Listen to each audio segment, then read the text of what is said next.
This is Generation Stadia, giving you that daily dose of everything and anything cloud gaming related, and today I'm here to give you my first impressions and overview of Star Wars Jedi Fallen Order. I will be talking about my thoughts after playing the game for a few hours, and I will be answering the question of whether or not it's worth it. It happens to be the first EA title that we get on Stadia, and that is a pretty big milestone because a huge publisher like EA is pretty essential to any platform. As a reminder, all the gameplay you're seeing in the background right now is from very early on in the game, so don't worry too much about spoilers, I won't be trying to do that here. But now let's get into the game itself, and we're gonna start talking about its gameplay. What exactly can you expect by going into Star Wars Jedi Fallen Order for the first time? Well, the best point of comparison for it would probably be Dark Souls, and while I know that may scare off some people, please hold on just a second. The combat is very much so based as a Souls game, so expect to time your parries, blocks, and dodge roll out of incoming attacks. Additionally, there's even a bonfire-like system through meditation. And much like the bonfire in Dark Souls, you will be respawning enemies every time you decide to heal up there and replenish your healing supplies. It will also be the location you can invest your skill points in unlocking new skills and traits through leveling up. The mechanic from dying mid-combat and losing all your experience also applies in this game too. In order to regain the experience, you're gonna need to damage the enemy that killed you off. But if you do die again in succession, then that experience is permanently lost. As you can tell, this is exactly why I compare it to the Dark Souls series. By no means necessary are they trying to hide how heavily influenced they are by it. And that's not a bad thing by any means. That series is mechanically solid, and it transfers over just as well to Star Wars Jedi Fallen Order. And if you happen to be worried about the game being too difficult, don't be. There's a difficulty option in this title, unlike the Souls series. That means if you want to play for the experience and story, feel free to. You can have a really good experience that way, but for those who want to get into the mechanics really hard, yeah, you can play it pretty much like Dark Souls by selecting the hardest difficulty. But that's enough about the comparison, I think you get the point. Most importantly, the gameplay here is solid. Combat, movement, and evade rolling all feels extremely well done and refined. Truth be told, when it comes to the overall gameplay experience, the only thing I really have to nitpick is using the map in-game. I think it feels a bit cumbersome, confusing, and honestly, I hate bringing it up. And before I move on to talking about the visuals and audio, I do want to mention that the game does run at a pretty smooth 60 FPS. And to be clear, I did run into a few dips here and there, but for the most part, performance was perfectly fine.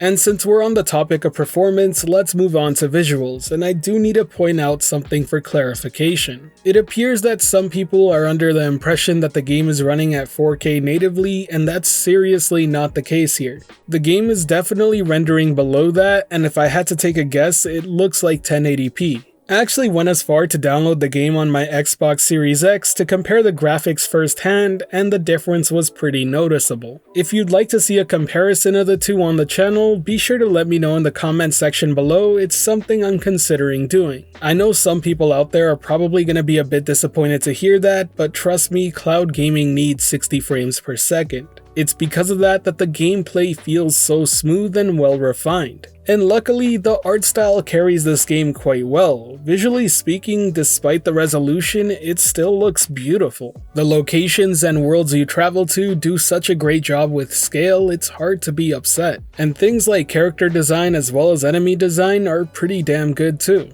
I will say some locations do look a bit better than others, but overall the game looks fantastic one way or the other. And it may very well be the reason why some people think the game looks like it's running at 4K. Excellent art design really does speak for itself. And thankfully, it sounds just as good as it looks. If you're imagining any of the audio cues that are famously known in Star Wars, then expect them in this game.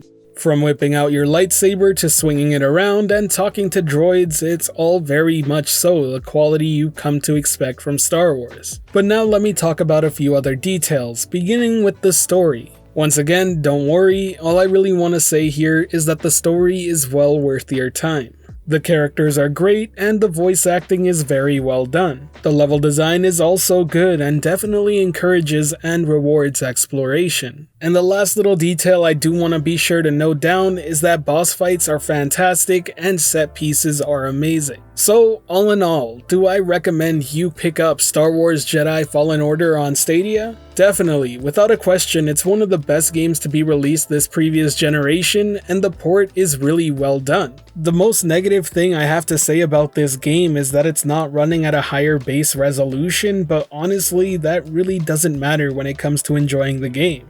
Especially for this type of game, where timing really does mean quite a lot. I certainly recommend this to anyone who's a fan of the Dark Souls series or Star Wars in general. Now, if you have any lingering questions after watching this video, be sure to let me know in the comment section below and I'll answer what I can.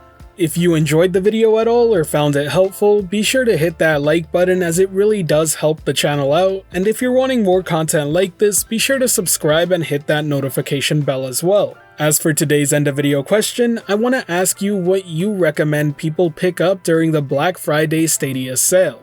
My two personal choices that I think are must-haves are Star Wars Jedi Fallen Order and Doom Eternal. Both are seriously good games with great ports on Stadia, so I highly recommend them. I look forward to reading your answers down in the comments section below. As always, thank you for watching the video. This has been Generation Stadia, giving you that daily dose of everything and anything cloud gaming related. The Gen S community is over 5,800 strong and growing by the day, and until next time, I'll catch you in the clouds.